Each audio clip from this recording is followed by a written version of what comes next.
ನನ್ನೆಲ್ಲ ಆತ್ಮೀಯ ಸೋದರ ಸೋದರಿಗೆ ಸ್ವಾಗತ ಕೋರ್ತಾ ಈ ಕಾರ್ಯಕ್ರಮ ಒಂದು ಪ್ರವರ್ತನ ಶ್ಲೋಕದೊಂದಿಗೆ ಪ್ರಾರಂಭಿಸೋಣ. ಶುಕ್ಲಾಂಬರಧರಂ ವಿಷ್ಣುಂ ಶಶಿವರ್ಣಂ ಚತುರ್ಭುಜಂ ಪ್ರಸನ್ನೋದನಂ ಧ್ಯಾಯೇ ಸರ್ವೈಗ್ಶಾಂತಿಯೇ ಬೆನಕ ಏಕದಂತ ಪಚ್ಚಕಲ್ಲು ಪಣಿಮೆಟ್ಟು ಒಪ್ಪುವ ವಿಘ್ನೇಶ್ವರನಿಗೆ 21 ನಮಸ್ಕಾರಗಳು. ನಾರಾಯಣ ನಮಸ್ಕೃತ್ಯ ನರಂಚೇವ ನರತಂ ದೇವಿ ಸರಸ್ವತಿ ವ್ಯಾಸೋ ಚೈವ ತಥೋ ಮುದ್ರೆ. ಶ್ರೀ ಗುರುಭ್ಯೋ ನಮಃ. ಶ್ರೀ ಮಾತ್ರೇ ನಮಃ. ಸ್ನೇಹಿತರೆ, ಈ ಕಥೆನ ಸ್ಕಂದ ಪುರಾಣದಿಂದ ಅರುಣಾಚಲೇಶ್ವರನ ಮಹಿಮೆಯಿಂದ ಹೈಕೊಳ್ಳಲಾಗಿದೆ.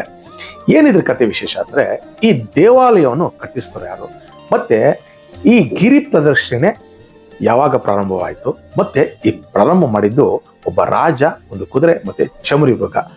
ಇವರು ಶಾಪಗ್ರಸ್ತರಾಗಿ ಬಂದ್ರ, ಇಲ್ಲ ಭಗವಾನನ ವರದ ಮೂಲಕ ಬಂದ್ರ, ಮತ್ತೆ ಹೆಚ್ಚಾಗಿ ಈ ಗಿರಿ ಪ್ರದಕ್ಷಿಣೆನ ಹುಣ್ಣಿಮೆ ದಿನನೇ ಮಾಡ್ಬೇಕಾ, ಬೇರೆ ದಿನ ಮಾಡಬಾರ್ದ, ಬೇರೆ ದಿನ ಮಾಡುವಂಥದ್ರಿಂದ ಫಲಗಳಾದ್ರೂ ಏನ್ ಸಿಗುತ್ತೆ. ಮತ್ತೆ ಈ ಗಿರಿ ಪ್ರದರ್ಶನೆಯಲ್ಲಿ ಅನೇಕ ಪ್ರಯೋಜನಗಳಿದೆ. ಅದೆಲ್ಲ ಈ ವಾರದಲ್ಲಿ ಮುಡಿಯುವ ಕಥೆಯಲ್ಲಿ ಕೊಟ್ಟಿದ್ದೀನಿ. ಈ ನನ್ನ ಕಥೆನ ಎಲ್ಲೂ ನೀವು ಸ್ಕಿಪ್ ಮಾಡ್ದಂಗೆ, ಫಾಸ್ಟ್ ಫಾರ್ವರ್ಡ್ದಂಗೆ ನೋಡಿದೆ, ಅದರಲ್ಲಿ ನಿಮಗೆ ಪರಿಪೂರ್ಣಕ್ಕೆ ಸುಸ್ಪಷ್ಟವಾಗಿ ಅರ್ಥ ಆಗೋ ರೀತಿಯಲ್ಲಿ ಹೇಳ್ತೀನಿ. ಪೂರ್ವದಲ್ಲಿ ವಜ್ರಾಂಗದವನು ಪಾಂಡ್ಯ ದೇಶದ ರಾಜ. ಇವನ ಸಾಮ್ರಾಜ್ಯ ಕನ್ಯಾಕುಮಾರಿಯಿಂದ ಕಾಶ್ಮೀರದವರೆಗೂ ಹಬ್ಬಿತ್ತು. ಬಹಳ ಪರಾಕ್ರಮಿ ಆಗಿದ್ದ, ಜೊತೆಗೆ ಇವನು ಸ್ವಾಮಿನಿಷ್ಠ ಆಗಿದ್ದ, ಮತ್ತೆ ಏಕಪತ್ನಿವ್ರತಸ್ಥನಾಗಿದ್ದ, ಜೊತೆಗೆ ಶಿವಭಕ್ತನೂ ಆಗಿದ್ದ. ಮತ್ತೆ ಇವನ ಕಾಲದಲ್ಲಿ ದುರ್ಭಿಕ್ಷೆ ಅನ್ನೋದಿರ್ಲಿಲ್ಲ. ತನ್ನ ಮಕ್ಕಳಂತೆ ಪ್ರಜೆಗಳನ್ನ ಕಾಪಾಡ್ತಿದ್ದ. ಇವನಿಗೊಂದು ಚಟ ಏನಪ್ಪಾ ಅಂದ್ರೆ ಬೇಟೆ. ಈ ಬೇಟೆ ಸಾಧಾರಣ ಕುದುರೆಯಿಂದ ಮಾಡ್ತಿರ್ಲಿಲ್ಲ. ಇವನು ಬೇಟೆಗಂತಾನೆ ಕೆಲವೊಂದು ಆಯುಧ ಕುದುರೆಗಳನ್ನ ತರ್ತಿದ್ದ. ಅದು ಕಾಂಬೋಜ ದೇಶದಿಂದ. ಕಾಂಬೋಜ ದೇಶದ ಒಂದು ಕುದುರೆ ತರಿಸಿ ಅದನ್ನ ಬೇಟೆ ಆಡಬೇಕು ಅಂತ ಕುತ್ಕೊಂಡು ಅಲ್ಲಿಂದ ಹೊರಟು ಬಂದ. ಬರ್ತಾ ಇದ್ದವನೇ ಅರುಣಾಚಲೇಶ್ವರನ ಸ್ವಾಮಿಯ ಸನ್ನಿಧಿ. ಆಗ ಅದು ಕಾಡಾಗಿತ್ತು. ಅಂದ್ರೆ ಸ್ವಾಮಿ ಅಲ್ಲಿ ನೆಲೆಸಿದ್ರು ಬೆಟ್ಟದ ತುದಿಯಲ್ಲಿ. ಅಲ್ಲಿವರೆಗೂ ಆ ಒಂದು ಸ್ವಾಮಿ ಅಲ್ಲಿದ್ದಾನೆ. ಮತ್ತೆ ಈಗಿನ ತರ ಆ 4 ಕಡೆ ಪ್ರಾಂಗಣದ ದೇವಾಲಯ ಇನ್ನು ಆಗಿರ್ಲಿಲ್ಲ. ಹಾಗಾಗಿ ಇವನಿಗೆ ನೋಡದ ಆ ಕಾಡು ಎಷ್ಟು ಸುಂದರವಾಗಿದೆ, ಎಷ್ಟು ಅದ್ಭುತವಾಗಿದೆ. ಆ ಕಣ್ಣಿಗೆ ಅಂದ್ರೆ ಅವನ ಕಣ್ಣಿಗೆ ಆ ಕ್ಷಣ ಅಲ್ಲಿ ಒಂದು ಸುವಾಸನೆ ಬೀರುವಂತ ಕಸ್ತೂರಿ ಮೃಗ ಕಾಣಿಸ್ತು. ಆ ಕಸ್ತೂರಿ ಮೃಗ ಕಾಣಿಸಿದ್ದೇವನು ಅನ್ಸು, ಹೇಗಾದ್ರೂ ಅದನ್ನ ಬೇಟೆ ಆಡ್ಬೇಕು ಅಂತ ಹೇಳಿ ಆ ಕಸ್ತೂರಿ ಮೃಗನ ಬೇಟೆ ಆಡ್ಬೇಕು ಅಂತ ಅಟ್ಟಿಸ್ಕೊಂಡು ಹೊರಟವನೇ. ಅದು ಇವನು ನೋಡಿ ಇನ್ನೂ ವಾಯು ವೇಗದಲ್ಲಿ ಓಡೋಷ್ಟ. ಆ ವಾಯು ವೇಗದಲ್ಲಿ ಓಡಿದಾಗ ರಾಜನು ಸಹ ಕುದುರೆ ಏರಿ ಅದನ್ನ ಅಟ್ಟಿಸ್ಕೊಂಡು ಹೋದ. ಅದು ಹೋಗ್ತಾ ಒಂದು ಗಿರಿ ಪ್ರದಕ್ಷಿಣೆ ಮಾಡಿ ಮತ್ತೆ ಎಲ್ಲಿ ಇವನು ನೋಡಿದ್ನೋ ಆ ಜಾಗದಲ್ಲಿ ಬರೋ ಅಷ್ಟರಲ್ಲಿ ಕುದುರೆ ಮತ್ತೆ ಆ ಕಸ್ತೂರಿ ಮೃಗ ಎರಡು ಮಾಯ ಆಗೋಯ್ತು. ಮತ್ತೆ ಇವನು ಮೇಲೆ ಕುತ್ಕೊಂಡಿದ್ದಲ್ಲ ಕುದುರೆಯಿಂದ ದಪ್ಪಂತ ಕೆಳಗಡೆ ಬಿದ್ದ. ಇವನಿಗೆ ಕಣ್ಣು ಕಾಣಿಸ್ದಂಗಾಯ್ತು, ಮಂಜು ಕವಿದಂಗಾಯ್ತು. ಇದೇನು ಹೇಗಾಗೋಯ್ತು ಅನ್ನೋ ಅಷ್ಟರಲ್ಲಿ ಅವನು ಕಣ್ಣು ತೀಡ್ಕೊಂಡು ಆ ಮಂಜು ಕಾಣ್ತಿತ್ತಲ್ಲ, ಏನು ಕಾಣ್ತಿಲ್ಲ. ಆ ಒಂದು ಕ್ಷಣ ಅವನಿಗೆ ಸುಸ್ಪಷ್ಟವಾಗಿ ಕಾಣೋ ಅಷ್ಟರಲ್ಲಿ ಅವನಿಗೆ ಅಲ್ಲಿ 2 ಮಿಂಚಿನ ಬಳ್ಳಿಯಾಗೆ ಒಂದು ಪ್ರಕಾಶಮಾನವಾದ ಬೆಳಕು ಕಾಣಿಸ್ಕೊಳ್ತು. ಆ ಬೆಳಕಿನಲ್ಲಿ ಈ ಕುದುರೆ ಮತ್ತೆ ಈ ಕಸ್ತೂರಿ ಮೃಗದ ಹಾಗೆ ತನ್ನ ದೇಹಗಳ ಬಿಟ್ಟು ಆ ದೇಹಗಳ ಮೂಲಕ 2 ಆತ್ಮಗಳ ಮೇಲೆ ಬಂದು ನಿಂತ್ಕೊಳ್ತು. ಆ ಎಷ್ಟು ಪ್ರಕಾಶನವಾಗಿ, ಎಷ್ಟು ಸುಂದರವಾಗಿದ್ದಾರೆ. ಕರ್ಣಗೊಂಡಲ ಕವಚಗಳು ಧರಿಸಿಕೊಂಡು, ಕಿರೀಟಗಳು ಧರಿಸಿಕೊಂಡು, ಸುಂದರವಾದ ಆಕೃತಿ. ಅದನ್ನ ನೋಡಿದ್ರೆ ಸಾಕ್ಷಾತ್ ದೇವತೆಗಳನ್ನ ತರ ಕಾಣಿಸ್ತು. ಆದ್ರೆ ಅವ್ರು ಯಾರು ಅಂತ ಕೇಳ್ತೀರಾ? ಅವರೇ ವಿದ್ಯಾಧರ ರಾಜರುಗಳು. ಅಂದ್ರೆ ದೇವತೆಗಳಲ್ಲಿ ಕಿನ್ನರ, ಕಿಂಪುರುಷ, ಗಂಧರ್ವ, ಯಕ್ಷ ದೇವತೆಗಳು ಮೊದಲು, ಆದ್ರೆ 2ನೇ ಅವರೇ ಈ ವಿದ್ಯಾಧರರು. ಇವರನ್ನು ನೋಡಿದ ತಕ್ಷಣ ರಾಜನಿಗೆ ಅನಿಸ್ತು, ಯಾರಿವರು, ಯಾರಿ ಮಹಾತ್ಮರೇ ಯಾರು ನೀವು? ನನಗೇನು ಗೊತ್ತಾಗ್ತಲ್ಲ, ನನ್ನ ಕುದುರೆ ಎಲ್ಲೋಯ್ತು, ಆ ಕಸ್ತೂರಿ ಮೃಗ ಎಲ್ಲೋಯ್ತು ಅಂದ್ರೆ, ರಾಜನ್ ಏನು ಚಿಂತೆಗೊಳಗಾಡಬೇಡ, ಈ ಕಸ್ತೂರಿ ಮೃಗನೇ ನನ್ನ ಸ್ನೇಹಿತ ವಿದ್ಯಾಧರ. ನಾನು ಕಾಂತಿ ಮಾಲಿನಿ ಅಂತ, ವಿದ್ಯಾಧರರ ರಾಜರು ನಾವು ಈ ರೂಪ ಧರಿಸೋದಕ್ಕೆ ಒಂದು ಕಾರಣವಿದೆ. ಅದನ್ನು ಸ್ಪಷ್ಟವಾಗಿ ಹೇಳ್ತೀನಿ ಕೇಳು. ನೀನು ಕುದುರೆ ಮೂಲಕ ಬಂದ ಕಾರಣ, ನೀನು ಈ ಪ್ರಾಂಗಣನ ಕುದುರೆ ಹೇರಿ ಮಾಡಿದ ಕಾರಣ ನೀನು ಕೆಳಗಡೆ ಬಿದ್ದೆ. ಆದ್ರೆ ನಾವು ಬರೀಗಾಲಲ್ಲಿ ನಮ್ಮನ್ನ ಅಟ್ಟಿಸ್ಕೊಂಡು ನನ್ನ ಹೇರಿ ಜೊತೆಗೆ ಈ ಕಸ್ತೂರಿ ಮೃಗನನ್ನು ನೀನು ಚೇಸ್ ಮಾಡೋದಕ್ಕೆ ಕಾರಣ, ನಮಗೆ ಅದರ ಪುಣ್ಯದ ಫಲವಾಗಿ ನಮಗಿದ್ದಂಥ ಶಾಪ ಹೋಗಿ ನಾವು ಮತ್ತೆ ವಿದ್ಯಾಧರರಾಗಿದ್ದೀವಿ. ಇವ್ರಿಗೆ ಆಶ್ಚರ್ಯ ಆಗತ್ತೆ. ಅಂತ ಯಾವ ಗಿರಿ ಇದು, ಏನು ನನಗೆ ಅರ್ಥ ಆಗ್ತಿಲ್ಲ, ದಯವಿಟ್ಟು ನನಗೆ ಸಂಕ್ಷಿಪ್ತವಾಗಿ ಹೇಳಿ ಅಂದಾಗ ಆವಾಗ ಹೇಳುತ್ತೆ ಈ ಕುದುರೆ ಮತ್ತೆ ಚಮರಿ ಮೃಗದ ದೇವತೆಗಳಾದ ಕಾಂತಿಮಾಲಿ ಮತ್ತೆ ವಿದ್ಯಾಧರ. ಪೂರ್ವದಲ್ಲಿ ನಾವು ನಮ್ಮ ಕರ್ಮನೋ ಅಥವಾ ಭಗವಂತನ ಇಚ್ಛೆನೋ ಗೊತ್ತಿಲ್ಲ, ನಾವು ಹೀಗೆ ವಿಂಧ್ಯ ಪರ್ವದ ತಪ್ಪಲಿನಲ್ಲಿ ಒಂದು ಸುಂದರವಾದ ಹೂದೋಟ ಇತ್ತು. ಆ ಸುಂದರದ ಓಟ ಸುವಾಸನೆ ಭರಿತವಾಗಿತ್ತು, ಮತ್ತೆ ಅನೇಕ ಅದ್ಭುತ ಹೂಗಳಿತ್ತು.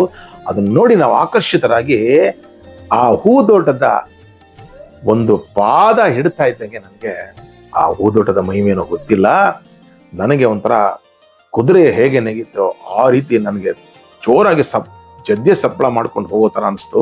ನಾನು ಹೋದೆ.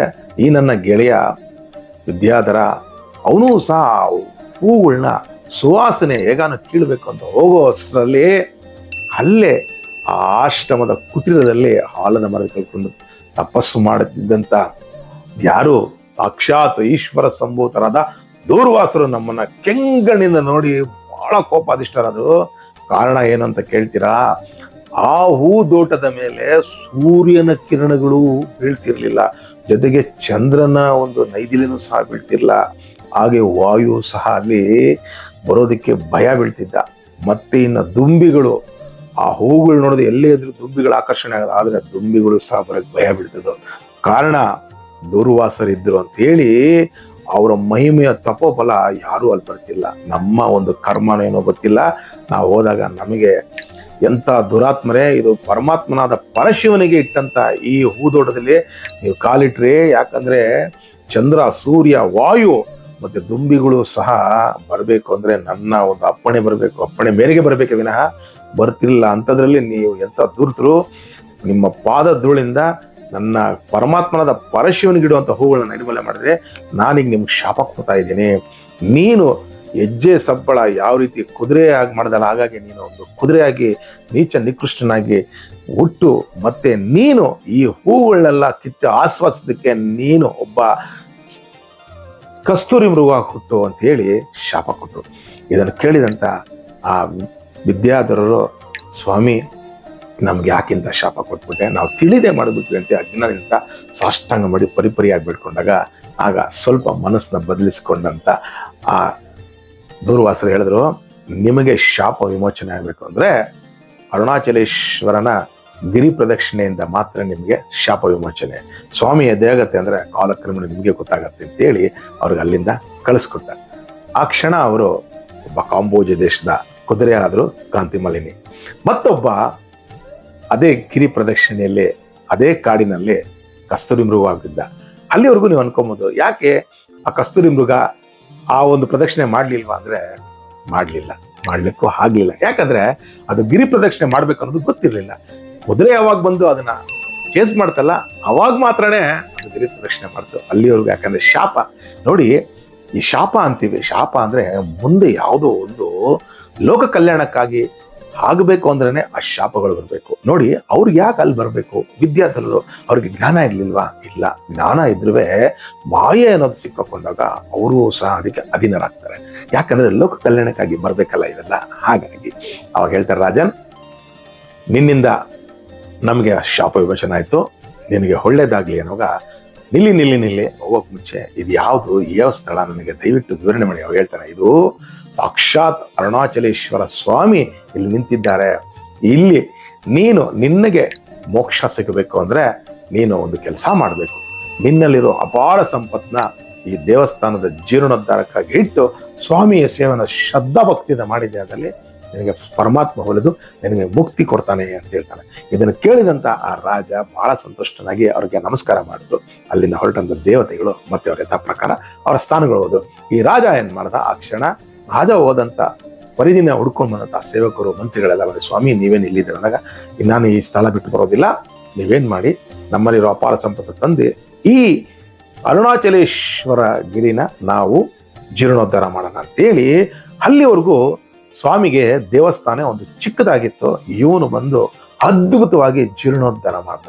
ಜೀರ್ಣೋದ್ಧಾರ 4 ಕಡೆನೂ ಅದನ್ನ ಬಾಗಲು ಮಾಡಿಸಿ ಅದ್ಭುತವಾಗಿ ಪ್ರತಿದಿನ ಆ ಪರಮಾತ್ಮನಾದ ಪರಶಿವನಿಗೆ ಸೇವೆ ಮಾಡುತ್ತಾ ಅನೇಕ ಅಭಿಷೇಕಗಳು, ಪೂಜೆಗಳು, ಪುನಸ್ಕಾರಗಳನ್ನ ಮಾಡಿ ಸ್ವಾಮಿನ ಬಹಳ ಶ್ರದ್ಧಾ ಭಕ್ತಿಯಿಂದ ಪೂಜೆ ಮಾಡಕ್ಕೆ ಪ್ರಾರಂಭ ಮಾಡಿದ. ಸ್ವಾಮಿಯ ಸೇವೆಗೆ ತತ್ಪರನಾಗಿ ಹೀಗೆ ಒಂದು ದಿನ ಸ್ವಾಮಿ ಇವನ ಸೇವೆಗೆ ಮೆಚ್ಚಿ ಸಾಕ್ಷಾತ್ ಉಮಾಮಹೇಶ್ವರರು ಬಂದು ದರ್ಶನ ಕೊಟ್ಟು ಹೇಳಿದ್ರು, ನೀನು ಮಾಡಿದಂಥ ಈ ಸುಂದರವಾದ ಕೆಲಸಕ್ಕೆ ಇಲ್ಲಿವರೆಗೂ ಇದಕ್ಕೆ ಒಂದು ದೇವಾಲಯ ಪ್ರಾಂಗಣ ಇಲ್ಲ, ನೀನು ಇವೆಲ್ಲ ಮಾಡಿಸಿದ್ದಕ್ಕೆ ನಾನು ನಿನಗೆ ಕೊಡುವಂಥ ವರ, ನೀನು ಮತ್ತೆ ದೇವೇಂದ್ರನಾಗಿ ಬರ್ತೀಯ. ಇವನಿಗೆ ಆಶ್ಚರ್ಯ ಆಯಿತು.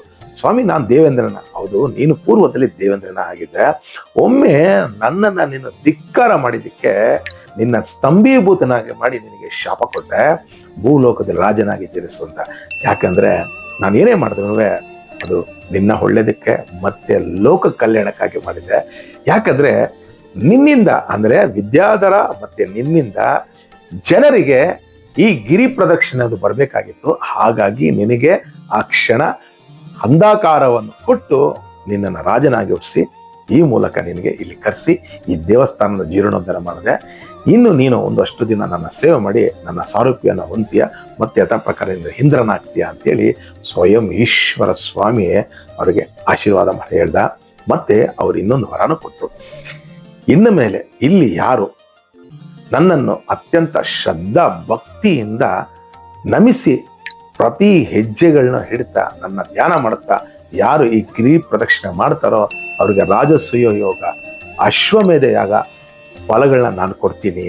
ಜೊತೆಗೆ ಇದನ್ನ ಶ್ರದ್ಧಾ ಭಕ್ತಿಯಿಂದ ಈ ಗಿರಿನ ನನ್ನ ದರ್ಶನ ಮಾಡಿಲ್ಲ ಅಂದ್ರೂ ಪರವಾಗಿಲ್ಲ, ಈ ಗಿರಿ ಪ್ರದಕ್ಷಿಣೆ ಮಾಡಿದ್ರೆ ಸಾಕು, ನನ್ನ ಅಷ್ಟೈಶ್ವರ್ಯ ಭೋಗಭಾಗ್ಯಗಳನ್ನು ಕೊಡ್ತೀನಿ ಅಂತೇಳಿ ಸ್ವಯಂ ಪರಮಾತ್ಮನಾದ ಪರಶಿವನೇ ಹೊರ ಕೊಟ್ಟು ಅಲ್ಲಿದ್ದ ಅದೃಷ್ಟವಾದ. ಅಂದು ಹೋದಂಥ ಆ ಸ್ವಾಮಿ ಮತ್ತೆ ಈ ವಜ್ರಾಂಗದ ಅದ್ಭುತವಾದ ಸೇವೆ ಮಾಡಿ ಒಂದು ದಿನ ಶಿವನಲ್ಲಿ ಐಕ್ಯ ಆದ. ಇದರಲ್ಲಿ ಇನ್ನೊಂದು ರಹಸ್ಯವಾದ ವಿಚಾರ ಏನಪ್ಪ ಅಂದ್ರೆ, ಎಲ್ಲರಿಗೂ ಬರೀ ಹುಣ್ಣಿಮೆಯಲ್ಲಿ ಮಾತ್ರ ಸುತ್ತಬೇಕಾ, ಬೇರೆ ದಿನ ಸುತ್ತರ ಫಲ ಸಿಗಲ್ವಾ? ಇಲ್ಲ ಸ್ನೇಹಿತರೆ, ಸ್ವಯಂ ಭಗವಾನ್ ಈಶ್ವರರೇ ತಾಯಿ ಜಗನ್ಮಾತೆಗೆ ಹೇಳಿರೋ ಮಾತೇನು ಗೊತ್ತಾ? ಭಾನುವಾರದಿಂದ ಶನಿವಾರದವರೆಗೂ ಒಂದೊಂದು ದಿನ ಸುತ್ತಾಗೂ ಒಂದೊಂದು ಫಲ ಕೊಡ್ತೀವಿ ಅಂದ್ರು. ಭಾನುವಾರ ಸುತ್ತಿದ್ದೇ ಆದಲ್ಲಿ ನೀವು ಅತ್ಯಂತ ಶ್ರದ್ಧಾ ಭಕ್ತಿಯಿಂದ ಹೆಜ್ಜೆಗಳನ್ನ ಯಾವ ರೀತಿ ಇಡ್ತದೆ, ಗರ್ಭಿಣಿ ಹೆಂಗಸು ಹೇಗೆ ಹೆಜ್ಜೆ ಮೇಲೆ ಇಡ್ತಾರೋ ಆ ರೀತಿ ಹೆಜ್ಜೆ ಇಡುತ್ತಾ ಶಿವನಾಮ ಸ್ಮರಣೆ ಮಾಡುತ್ತಾ ಅವನ ಧ್ಯಾನ ಮಾಡುತ್ತಾ ಅವನ ಹಾಡು ಹೇಳುತ್ತಾ ಯಾರು ಭಾನುವಾರನೂ ಸಹ ಸುತ್ತುತ್ತಾರೋ ಅವರಿಗೆ ಸೂರ್ಯ ಮಂಡಲನ ಭೇದಿಸಿ ಸ್ವಯಂ ಕೈಲಾಸದಲ್ಲೇ ನಾನು ಸಾರೂಪ್ಯ ಕೊಡ್ತೀನಿ ಅಂದ್ರು ಭಗವಾನ್. ಮತ್ತೆ ಸೋಮವಾರ ಸುತ್ತದವ್ರಿಗೆ ಯಾರು ಈ ಚಂದ್ರ ದೋಷ ಇರುತ್ತೆ ನೋಡಿ, ಮತ್ತೆ ಕೇತು ದೋಷ ಇರುತ್ತೆ, ರಾಹು ದೋಷ ಇರುತ್ತೆ, ಅಂಥವ್ರಿಗೆ ಸೋಮವಾರ ಸುತ್ತಿದ್ರೆ ಅದರ ಫಲ ಖಂಡಿತ ಸಿಗುತ್ತೆ, ಮತ್ತೆ ದೋಷ ಪರಿಹಾರ ಆಗುತ್ತೆ. ಇನ್ನು ಮಂಗಳವಾರ ಸಿಕ್ಕಿದ್ರೆ ಸಾಕ್ಷಾತ್ ಜಗಜ್ಜನನಿ ಜಗನ್ಮಾತೆಯಾದ ಮಹಾಶಕ್ತಿ ಅಂದ್ರೆ ಅರುಣಾಚಲೇಶ್ವರರ ತಾಯಿ ಜಗನ್ಮಾತೆ ಅಲ್ಲಿ ಅರುಣಾಂಬೆಯಾಗಿ ನಿಂತಿದ್ರು. ಹಾಗೆ ಅರುಣಾಂಬೆ ಕೊಟ್ಟರು ವರ ಏನಪ್ಪಾ ಅಂದ್ರೆ, ಯಾರು ಮಂಗಳವಾರ ಸುತ್ತಾರೋ ಅವರಿಗೆ ಅಷ್ಟೈಶ್ವರ್ಯ ಭೋಗಭಾಗ್ಯ ತೆಗೆದು ಸುಮಂಗಲಿ ಆಗಿರುವಂತ ವರ ಕೊಡ್ತೀನಿ ಅಂದ್ರೆ. ಇನ್ನು ಬುಧವಾರ ಸುತ್ತಿದ್ರೆ ಅವರಿಗೆ ಅನೇಕ ರೋಗ ರುಜಿನಗಳು ಇದ್ರು ಸಹ ಅದರಿಂದ ನಾನು ಪಾರು ಮಾಡ್ತೀನಿ, ಮತ್ತೆ ಅವ್ರಿಗೆ ಮತ್ತೆ ಯಥಾ ಪ್ರಕಾರ ಜೀವನ ಕೊಡ್ತೀನಿ ಅಂತ ಹೇಳಿದ್ರು. ಇನ್ನು ಗುರುವಾರ ಸುತ್ತಿದ್ರೆ ವಿದ್ಯೆ ಇಲ್ದಿರೋರು ವಿದ್ಯಾ ಬುದ್ಧಿ ಕೊಡ್ತಾರೆ, ಜೊತೆಗೆ ಅವರಿಗೆ ಅನಿಸಿಕೊಂಡಂತ ಅಂದ್ರೆ ಆಗದೇ ಇರುವಂತ ಕೆಲಸಗಳು ಏನಾದ್ರೂ ಇದ್ದಲ್ಲಿ ಗುರುವಾರ ಸಿಕ್ಕಿದ್ರು ಖಂಡಿತ ನಿಮ್ಗೆ ಅದು ಅಭಿಷ್ಟ ಶಕ್ತಿ, ನಿಮ್ಮ ಕಾರ್ಯಗಳೆಲ್ಲ ಕೈಗೊಡುತ್ತೆ. ಇನ್ನು ಶುಕ್ರವಾರ ಸಿಕ್ಕಿದ್ರೆ ನಿಮಗೆ ಸಕಲ ಅಭಿಷ್ಟ ಐಶ್ವರ್ಯ ಆರೋಗ್ಯ ಜೊತೆಗೆ ನಿಮಗೆ ಮತ್ತಷ್ಟು ಆಸ್ತಿ ಹಣ ಬೇಕಾ, ಶುಕ್ರವಾರ ಹೋಗಿಸುತ್ತೆ. ಇನ್ನು ಶನಿವಾರ ಗ್ರಹ ದೋಷ ಗ್ರಹ ಬಾಧೆಗಳಿದ್ರು ಅದನ್ನ ಪರಿಪೂರ್ಣ ಅಲ್ಲಿಂದ ನಿಮ್ಮನ್ನ ಮುಕ್ತಿ ಮಾಡಿ ಪರಮಾತ್ಮನ ಪರಶಿವನಲ್ಲಿ ಐಕ್ಯ ಮಾಡ್ಕೊಳ್ತಾನಂತೆ. ಇದು ಸ್ವಯಂ ಈಶ್ವರ ಸ್ವಾಮಿಯೇ ತಾಯಿ ಜಗನ್ಮಾತೆ ಕೇಳಿತ್ತು. ತಾಯಿಯಲ್ಲಿ ಈಗಲೂ ಸಹ ನೋಡಿ ನಮಗೆ ಉತ್ತರಾಯಣ ದಕ್ಷಿಣಾಯಣ ಬರುತ್ತೆ. ಉತ್ತರಾಯಣದಲ್ಲಿ ಯಾಕೆ ಅಂದ್ರೆ ಜನವರಿಯಿಂದ ಜುಲೈವರೆಗೂ ಉತ್ತರಾಯಣ, ಜುಲೈ ನಂತರ ಅದು ದಕ್ಷಿಣಾಯನ. ದೇವತೆಗಳೆಲ್ಲ ಉತ್ತರಾಯಣದಲ್ಲಿ ಎಚ್ಚರವಾಗಿರ್ತಾರೆ, ದಕ್ಷಿಣಾಯನದಲ್ಲಿ ಮಲಗಿರ್ತಾರೆ. ಅದಕ್ಕೆ ಮದುವೆ ಕಾರ್ಯಗಳು, ಶುಭ ಕಾರ್ಯಗಳು, ಗೃಹ ಪ್ರವೇಶಗಳೆಲ್ಲ ಮಾರ್ಚ್ ಏಪ್ರಿಲ್ ಮುಗಿದೋಗುತ್ತೆ, ಆಮೇಲೆ ತುಂಬಾ ಕಡಿಮೆ ಇರುತ್ತೆ. ಹಾಗಾಗಿ ಸ್ವಯಂ ಪರಮಾತ್ಮ ಪರಶಿವನು ಸಹ ಉತ್ತರಾಯಣ ತನ್ನ ಗಣಗಳ ಜೊತೆಗೆ ಬಂದು ಸುತ್ತಾನೆ. ಇನ್ನು ತಾಯಿ ಜಗನ್ಮಾತೆ ಕಾರ್ತಿಕ ಮಾಸದಲ್ಲಿ ಕೃತಿಕಾ ನಕ್ಷತ್ರದ ದಿನ ಬಂದು ಆ ಜಗನ್ಮಾತೆ ಇವತ್ತು ಸುತ್ತಿ ಪರಮಾತ್ಮ ಪರಶಿವನ ಕೃಪೆಗೆ ಪಾತ್ರ ಆಗ್ತಾಳಂತೆ. ಅವ್ರು ಯಾಕೆ ಸುತ್ತಬೇಕು? ಅವ್ರಿಗೆ ಬೇರೆ ಕೆಲಸ ಇಲ್ವಾ? ಆ ಅಮ್ಮ ಯಾಕೆ ಸುತ್ತಬೇಕು? ಆದ್ರೆ ನಮಗೋಸ್ಕರ ಆ ಜಗನ್ಮಾತೆ ಇದನ್ನೆಲ್ಲ ಮಾಡಿದ್ಲು. ಅಜ್ಞಾನಿಗಳಾದ ಜನಗಳೇ, ನೀವು ಸಹ ಮಾಡಿ ನಿಮ್ಮ ಅಜ್ಞಾನನ ಕಳ್ಕೊಂಡು ನನ್ನ ಕೃಪೆಗೆ ಪಾತ್ರರಾಗಿ ಅಂತ ಸ್ವಯಂ ತಾಯಿ ಜಗನ್ಮಾತೆನೂ ಸಹ ನಮಗೆ ಪ್ರತಿಪಾದಿಸಿದ್ರು. ಹಾಗಾಗಿ ಸ್ನೇಹಿತರೆ, ಈ ಕತೆ ಮೂಲಕ ನಾನು ನಿಮ್ಗೆ ತಿಳಿಸೋದಿಷ್ಟೇ. ನಿಮ್ಮ ಇಷ್ಟ ಅಂತ ಕೈಗೂಡಬೇಕಾ? ಮತ್ತೆ ಇನ್ನೊಂದು ರಹಸ್ಯ ಹೇಳಿದ್ರು, ಎಲ್ಲಾರ್ಗು ಕಾಶಿಲಿ ಮಾತ್ರ ಮುಕ್ತಿ ಸಿಗುತ್ತೆ, ಕಾಶಿಲಿ ಹುಟ್ಟಿದ್ರೆ ಮಾತ್ರ ನಮ್ಮ ಮತ್ತೆ ಪುನರ್ಜನ್ಮ ಅಂತ. ಇಲ್ಲ ಸ್ನೇಹಿತರೆ, ಇದು ಸ್ವಯಂ ಜಗನ್ಮಾತೆಗೆ ಹೇಳಿದಂಥ ಮಾತು. ಪರಮಾತ್ಮನ ಪರಶಿವ ಕೊನೆಗಾಲದಲ್ಲಿ ನಮಗೆ ಮುಕ್ತಿ ಹೊಂದಬೇಕು, ನಾವು ಮತ್ತೆ ಪುನರ್ಜನ್ಮ ಹೊಂದಬಾರದು ಅಂದರೆ ಈ ಅರುಣಾಚಲೇಶ್ವರನ ಸನ್ನಿಧಿಯಲ್ಲಿ ನೀವು ಕಿರಿ ಪ್ರದಕ್ಷಿಣೆ ಮಾಡಿ ಅರುಣಾಚಲ ಶಿವ ಅಂತ ನೀವು ಪ್ರತಿದಿನ ಅಭ್ಯಾಸ ಮಾಡಿದಲ್ಲೋ ಖಂಡಿತ ಈ ಕಾಶಿಯಲ್ಲಿ ಮುಕ್ತಿ ಹೊಂದಿರಲ್ಲ, ಅದರ ಫಲ ಇಲ್ಲೂ ಸಹ ಪಡಿತೀರಂತೆ ಸ್ವಯಂ ಪರಮಾತ್ಮದ ಪರಶಿವನೇ ಹೇಳಿದ್ದು. ಹಾಗಾಗಿ ನಾವು ಪ್ರತಿದಿನ ಅರುಣಾಚಲ ಶಿವ ಅಂದ್ರೆ ಮುಕ್ತಿಗೆ ಹೋಗೋದ್ರಲ್ಲಿ ಸಂಶಯನ ಬೇಡ ಅಂತ ಸ್ವಯಂ ಪರಮಾತ್ಮನ ಪರಶಿವನೇ ಹೇಳಿದ ಅಂತ ಹೇಳಿ. ಮತ್ತೊಂದು ವಿಚಾರ ಏನಪ್ಪಾ ಅಂದ್ರೆ, ಈ ಸ್ವಾಮಿಗೆ ಮತ್ತೆ ಜಗದಾಂಬಿಕೆ 4 ವಿಶೇಷ ದಿನಗಳಿದೆ. ಅಷ್ಟಮಿ, ನವಮಿ, ಚತುರ್ದಶಿ ಮತ್ತೆ ಅಮಾವಾಸ್ಯೆ ದಿನಗಳು ಸಹ ನಿಮ್ಮ ಅಭಿಷ್ಟಗಳು ಪರಿಪೂರ್ಣವಾಗಿ ಸಿದ್ಧಿಸುತ್ತೆ. ಅದನ್ನ ಇಲ್ಲೇ ಮುಗಿಸ್ತೀನಿ. ನಿಮಗೆ ಇನ್ನು ಹೆಚ್ಚಿನ ವಿಚಾರಗಳು ತಿಳಿಸ್ಬೇಕಂದ ಆದರೆ ಸಮಯ ಅಭಾವದ ಕಾರಣ ನಾನು ಕೆಲವು ಪ್ರಮುಖ ಅಂಶಗಳನ್ನ ಮತ್ತೆ ತಿಳಿಸಿದ್ದೀನಿ. ಈ ವಿಚಾರಗಳನ್ನ ನಿಮಗೆ ಖಂಡಿತ ಖುಷಿಯಾಗಿ ಸಂತೋಷ ಆಗಿದೆ, 4 ಜನಕ್ಕೆ ಶೇರ್ ಮಾಡಿ ಅಂತ ಹೇಳ್ತಾ, ಸ್ವಸ್ತಿ ಪ್ರಜಾಪಾಲಿ ಅಂತ ಜ್ಞಾನೇನ ಮಾರ್ಗೇಣ ಮೈ ಮಹಿಷ ಗೋ ಬ್ರಾಹ್ಮಣ ಶಿವಮಸ್ತು ಲೋಕ ಸಮಸ್ತ ಸುಖಿನೋ ಭವಂತು ಅಂತ ಹೇಳ್ತಾ, ಇದುವರೆಗೂ ಯಾರು ನನ್ನ ಚಾನಲ್ಗೆ ದಯವಿಟ್ಟು ಸಬ್ಸ್ಕ್ರೈಬ್ಗೆ ನಿಮ್ಮೆಲ್ಲರ ಸಹಕಾರ ನನ್ನ ಚಾನಲ್ಗೆ ಬೇಕು. ಯಾಕಂದರೆ ನೀವು ನಿಮ್ಮ ಸಹಕಾರ ಕೊಟ್ಟಿದ್ದಲ್ಲೇ ಮತ್ತಷ್ಟು ಅತ್ಯುತ್ತಮವಾದ ಕಥೆಗಳನ್ನ ಕೊಡಬೇಕು ಅಂತಿದ್ದೀನಿ. ನಿಮ್ಮ ಅಮೂಲ್ಯವಾದ ಸಮಯ ಕೊಟ್ಟು ನೋಡೋದಕ್ಕೆ ನಿಮಗೆ ಧನ್ಯವಾದಗಳನ್ನ ಹೇಳ್ತಾ, ಮತ್ತೊಮ್ಮೆ ನಿಮ್ಮನ್ನ ಮುಂದಿನ ವಾರ ಒಂದು ಅದ್ಭುತವಾದ ಕಥೆಯೊಂದಕ್ಕೆ ಕಾಣ್ತೀನಿ. ಅಲ್ಲಿವರೆಗೂ ತಮ್ಮೆಲ್ಲರಿಗೂ ಧನ್ಯವಾದಗಳು.